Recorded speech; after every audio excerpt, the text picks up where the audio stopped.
My name is Wenqian Huang, so I'm an economist at the Bank for International Settlement.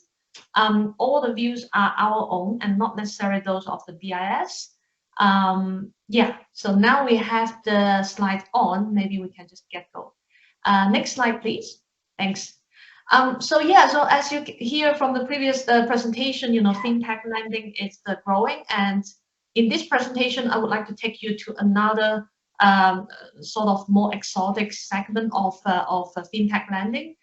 This is the decentralized finance in the crypto world. So as some of you here may know that the DeFi has experienced some rapid growth since 2020, and lending platforms are an important pillar of the DeFi ecosystem. At its peak, there are about 35 billion outstanding deposits and 25 billion outstanding debt. But despite the growing importance of these lending platforms, the user behavior and the pool dynamics remain largely unstudied. And but on the other hand, we know collateralized borrowing, right? So from traditional finance, we know about mortgage, we know about repo transactions. These are not new concepts in traditional finance. But in traditional finance, we do have a problem in the sense that there are not much granular data about individual leverage taking.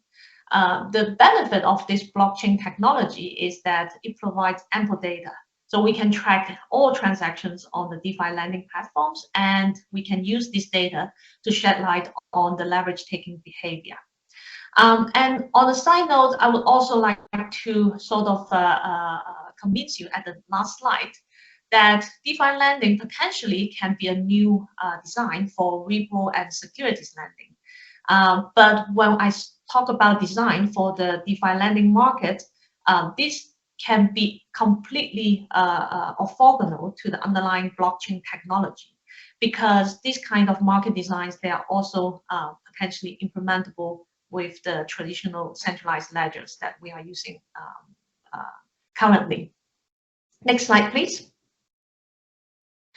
So for the sake of time, I may not go through all the results in the paper, but I want to give you a preview of the main results. First, we document DeFi leverage at the wallet level, and we do that for all the wallets that interact with lending platforms. What we find is quite interesting. We find that the actual leverage is far lower compared to the implied leverage by the loan-to-value requirements, so this LTV ratio. And other than this general characteristic, we also look into the group difference. We find that the largest users and the most active users, they take higher leverage compared to the rest. And in terms of the direction, the majority of these users, they pledge volatile coins. So think of them as securities, as collateral, and then they borrow stable coins and think of them as cash, right? So if you think of them as securities and cash, then you see the analogy to repo transaction. Next slide, please. So in the second part of the paper, then we dig a bit further into the factors that associate with high borrower leverage. What we find is that leverage decreases in more stringent LTV requirements and higher borrowing costs, and it also increases in market sentiment, which is consistent with the speculative trading motives in general in crypto. And as I said, the interesting thing about the paper is on this gap between the actual leverage and the LTV implied leverage. So we tested two hypotheses on what may be associated with this gap. The first one is the looming threat of automatic liquidation. I will explain that later in the presentation, so bear with me there. And then the second hypothesis is reach for yield. And it turns out that our data lends support to the first hypothesis, but not the second one. At least so far, the results I present you, that is the current state. And then next slide, please. And the last bit of the paper, we also study the impact of high borrower leverage from both the lending resilience perspective and the market liquidity provision perspective. I probably won't have time to talk you through this part of the results, so let me give you a more detailed explanation at this overview. So basically what we find is that when borrower leverage is high, a larger share of the lending pools would be put at risk, meaning that a larger share of the lending pools, they are closer to be liquidated automatically. So this means lending pools are less resilient when the borrower leverage is high. On top of that, based on the literature, there are some strategic behaviors in the sense of selecting the worst collateral when the borrower wallet is getting to be liquidated. So we find support to this kind of strategic behaviors. Basically, what we find is that if we see this collateral selection behavior, then the borrowers with higher leverage, they tend to do it more aggressively, meaning that they tend to tilt their collateral portfolio towards the volatile coins more aggressively. And in terms of liquidity provision, we also find sort of leverage acting as a double-edged sword. So we do see that high leverage increase market liquidity in decentralized exchanges. Actually, 25% of the borrowers in our sample, they are also active liquidity providers in decentralized exchanges. So that links leverage with liquidity in the crypto world. Next slide, please. Yeah, due to the time constraint, I will skip through the literature. Next slide, please. And I will just briefly walk you through the roadmap. So first, I would explain the mechanics of DeFi lending, how this thing works. And then I will tell you the overall trend of DeFi leverage, and then what are the factors associated with high leverage. If I have time, I can talk you more about the impact of high leverage on lending resilience and market liquidity. But if not, I will skip towards to the conclusion and bring some lessons for traditional financial market design. Next slide, please. You have 5 minutes. Thank you. Yeah, thanks a lot. Indeed. So need to speed up. Basically, what is DeFi? Well, yeah. So before getting there, let me just clarify two important concepts. First is that we have wallet level data, but for the sake of easiness, we use wallet and users interchangeably, but we don't really have actual ownership data as everyone else does. And then the second thing is about the concept of leverage. There are two concepts. One is the implied leverage from the loan to value ratio requirement, which we denote with the superscript I here.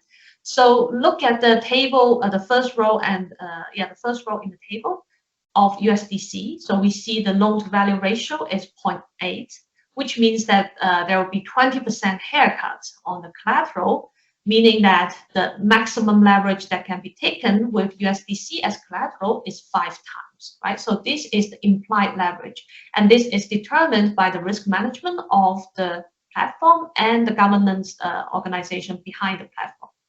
But then the other concept of leverage is the actual leverage, which is simply asset to equity ratio, where we denote just with leverage. So here, that is the investor portfolio leverage. Next slide, please.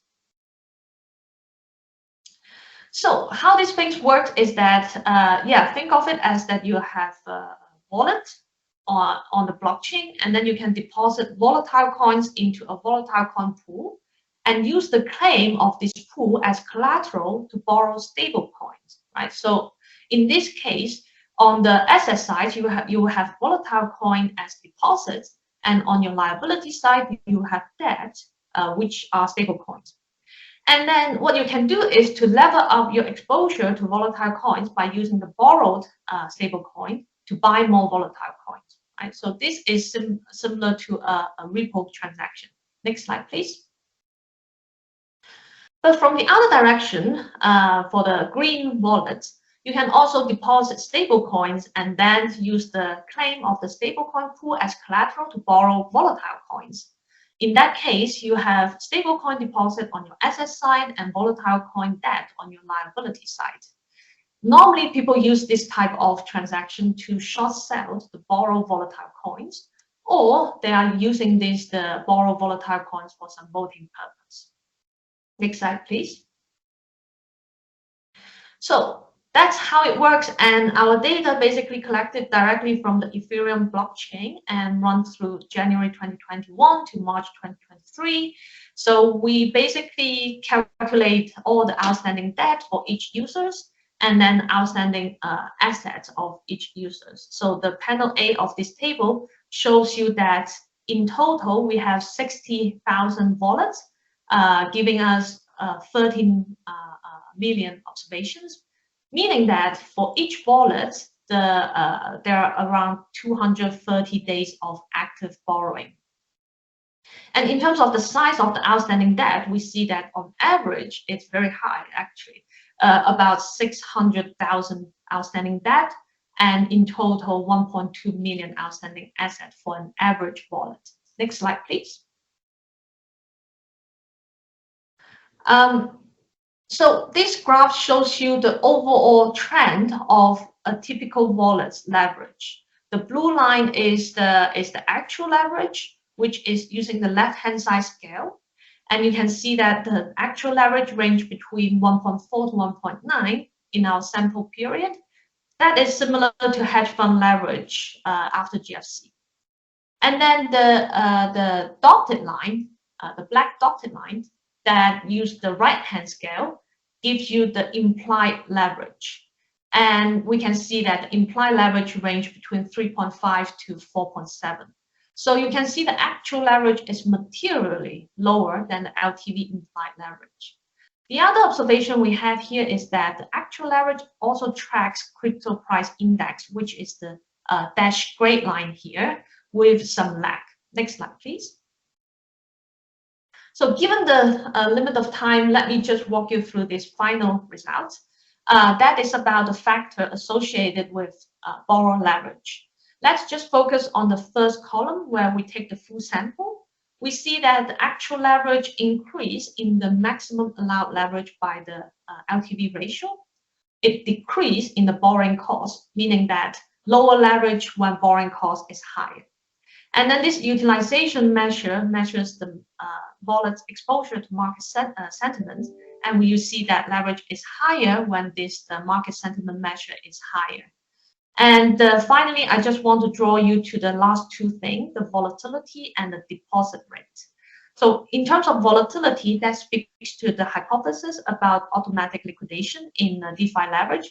So basically, the more volatile your collateral is, the lower leverage actually you would take because you are concerned of the automatic liquidation. And when it comes to the rich for yield hypothesis, then we see the higher is the deposit rate, the higher is leverage. So we don't observe a negative relationship in the sense that when the deposit rate is higher, you want to deposit more and lower your leverage. So we don't find support in, at least in terms of the deposit rate channel, this search for yield motive.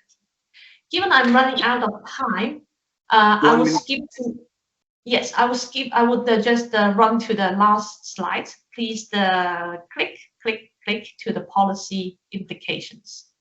Next one. Here, exactly. Thanks a lot. Very precise.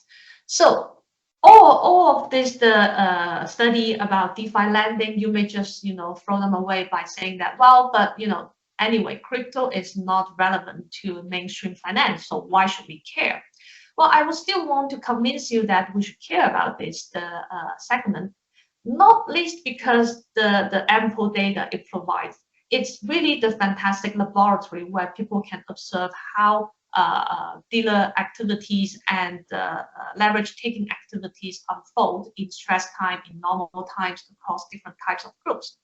And on top of that, I would also like to encourage all of you to think of automation of some part of the financial segment. So can we replace market makers or dealer banks with smart contracts? I mean, this has been happening for a lot of liquid segments like equity markets. We know that high frequency traders, they are the modern market makers in this liquid limit order book market. But this kind of DeFi lending platform maybe have something to do with less liquid segments, such as the repo trading and also generally the near money asset class tradings. And using this kind of smart contracts could potentially alleviate the pressures on dealers' balance sheet capacity as well. If you take that lens, then our analysis unveils some important design variables. For instance, the haircuts and rates, which have been discussed a lot in the literature of repo trading, but we also shows you that liquidation procedures matters in terms of leverage taking behavior. Moreover, in some part of the paper, I don't have time to present, we show you pooling or segregation of collateral across users. It's also an important factor driving the strategic behavior. And finally, the link between leverage and liquidity is always prominent in the literature. And this kind of new mechanism may bring into new insights onto the connections. I will stop here and I look forward to the discussion. Thanks a lot. Yeah, thanks a lot. Thank you for making all the efforts to stay within the timeline. So I hand over now to the discussant, who is Pedros Cuadros. Thank you very much for having the opportunity to read and discuss this paper. I learned a lot with it. Well, this paper, as the speaker has presented quite well, excellent presentation. They examine the user level leverage in decentralized finance market. They are using granular data from the Ethereum blockchain between January 2021 to March 2023. Let me just summarize the main findings I think that they are the main 4 findings. The first one is the leverage in that market runs from 1.4 to 1.9, as you can see in this figure. The second result that she was not able to present because of the time constraint, that leverage is not homogeneous, depend on the type of users. So, for example, the largest and most active wallet exceed a higher level of leverage. Then, thirdly, that she also explained the paper also explained the drivers of leverage. It is mainly explained by the loan-to-value requirement of the platform, the borrow rate, also because of the crypto market price movement and sentiment. And finally, we don't have time to present that, but importantly, higher borrower leverage undermines lending resilience, and also importantly, when those borrowers that have a high level of leverage, they are close to be liquidated when the collateral is not enough, they tend to tilt toward more volatile assets. So, I think that this paper contributes to a very recent literature. To my knowledge, this is the first paper trying to document that user-level leverage in decentralized finance. Importantly, as she has already said when she was discussing the policy implication, we can learn there are valuable insights on an alternative approach of collateralized borrowing. In the paper, they discussed that there are differences between those market and repo market. That's true, but what happened in those markets could allow us to know better. For example, how to design, as I said in the third bullet, how to design this collateralized borrowing platform, not just in DeFi market, but also in traditional finance markets. They did a great job collecting all the data. And the paper is quite well written and easy to be read, even for someone who is not an expert in the field. So let me go directly to my general comment and suggestion. First of all, is the way in which the paper is motivated. Right now, the paper is motivated based on the growth of DeFi lending. That's quite important, but it doesn't say anything about leverage. So we know the implication of leverage in traditional finance, but we don't know that on DeFi. So I think when motivating the paper in the introduction, you should try to put forward more on that, the implication of leverage in that special markets. Especially, you can use some anecdotal evidence here. You have some quotation of some of the paper from people from the EBA saying that that leverage seems to matter in that decentralized finance for that decentralized finance platform. So it's more the way in which the paper is framed. Just put there that provide more information, and that will help the reader to understand why DeFi matter and why DeFi leverage matters.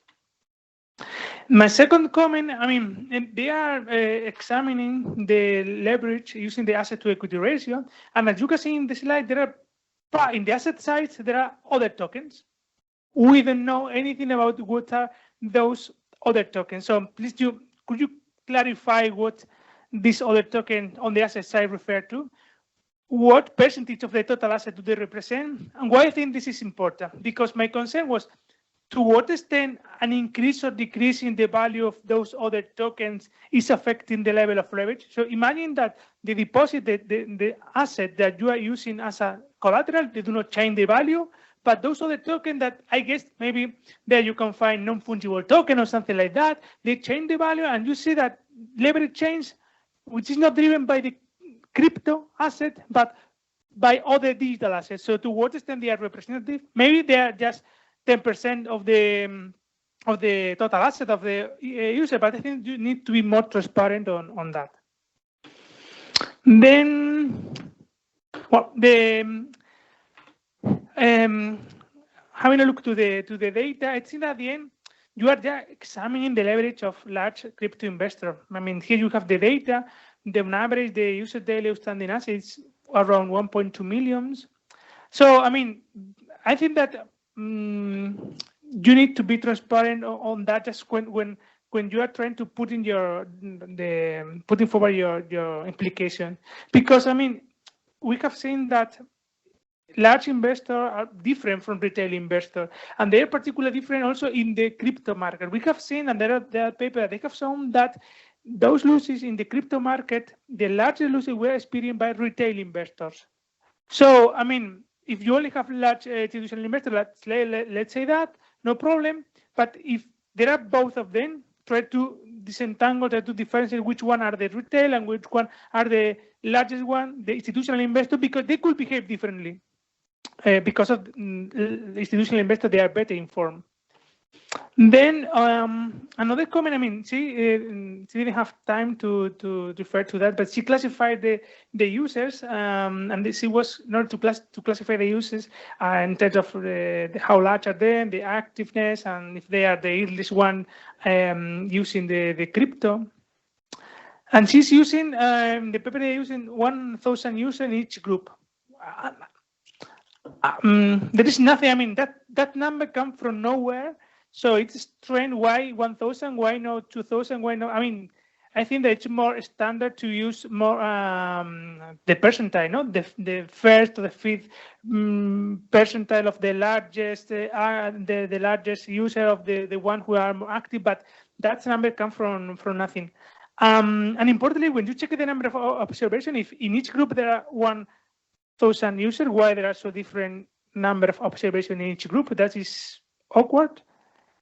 And finally, unfortunately, she didn't have time to present that, but she's claiming that they're claiming in the paper that leverage affects the user behavior when they're close to be liquidated, and they're interpreting the results as if the coefficient were statistically significant. You can say here the quotation, but they are not. So, I mean, you should be careful. It's true that you have very few observations. It's difficult to find a statistical significance, but I mean, when interpreting this result, I mean, you should need to be a little bit more careful.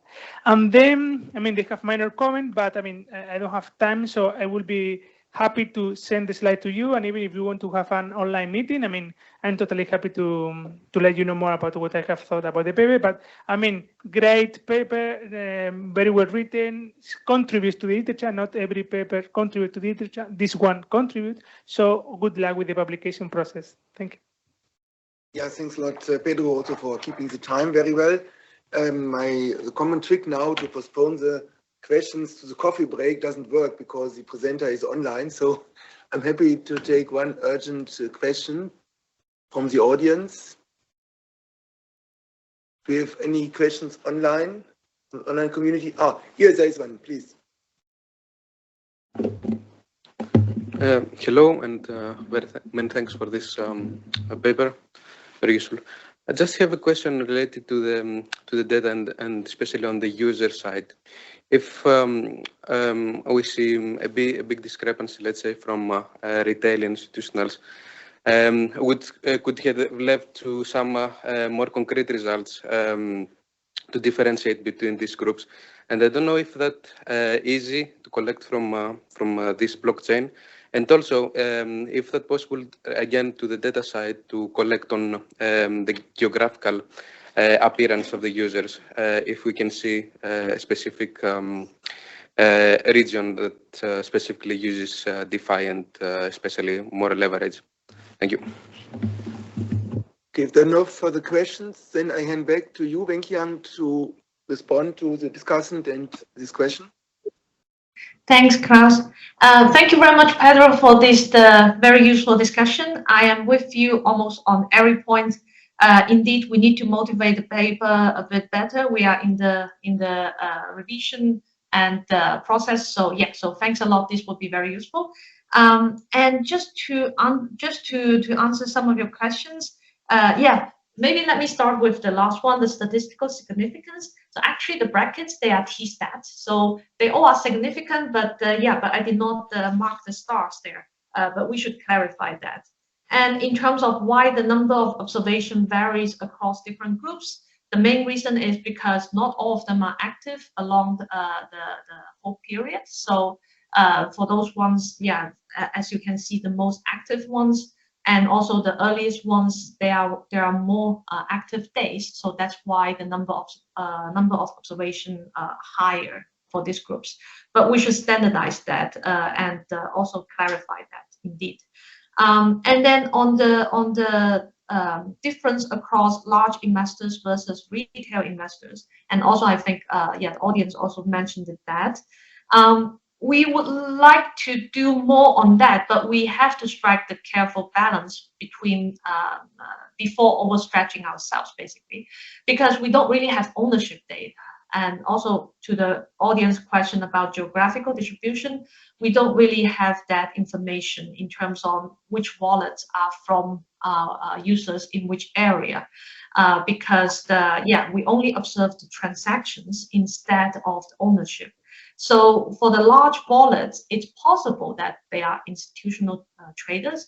It's also possible that they are a collection of retail users' money, but managed by sort of professionals. So we do think that, you know, categorizing them as large investors and look at them separately would be interesting. Yeah, so we would like to do more analysis on that front. Finally, on the value of other tokens on the balance sheet, basically these are the most popular ERC20 tokens. So they are the most popular crypto assets. You can take it as that. And indeed, we sort of control the value appreciation of these tokens by adding this signed VC index. But yeah, but we can talk more bilaterally. Thank you very much for all the valuable input. Really appreciate it. Thanks a lot, Wenqiang. We are coming now to the end of the session. For those who are physically here, there is lunch served outside. I would like to invite you to give a hand to the speakers, to the discussions, and also to those who supported from the audience. Thanks a lot. And I close the session now and hand over to Ollie from the EBA to send a few words of farewell.